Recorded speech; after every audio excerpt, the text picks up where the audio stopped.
কাজ কখনো ছোট না, কাজকে কাজের মতো দেখো। তোমার যে জায়গায় দক্ষতা আছে সেই জায়গায় ঝাঁপাই পড়ো। হইতে পারে সেটা ফ্রিল্যান্সিং, হইতে পারে সেটা আম বেচা, হইতে পারে জাম বেচা, হইতে পারে কর্পোরেট জব, হইতে পারে সরকারি জব। ভালো প্রিপারেশন, নিজেকে ওইভাবে দক্ষ করে তোলো। এছাড়া ওই দিন শেষে কাশেম কাকার মাইক, বউ নাই, টিয়া নাই, ফ্ল্যাট নাই, বাসা নাই, বাড়ি নাই, চাকরি নাই, ক্যারিয়ার নাই, হইব কেমনে? পরিশ্রম কর বেটা। হ্যাঁ, এই যে জ্ঞানটা দিতেছি না, জ্ঞানটা দেওয়ার কারণে আমার কাছে টাকা চলে আসতেছে।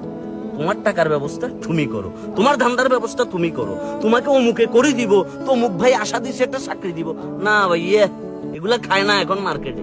মার্কেটে একটা জিনিসই খায়, দিন শেষে তোমার শক্তি তুমি, দিন শেষে তোমার এনার্জি তুমি, দিন শেষে তোমার পরিশ্রম তোমাকেই করতে হইব।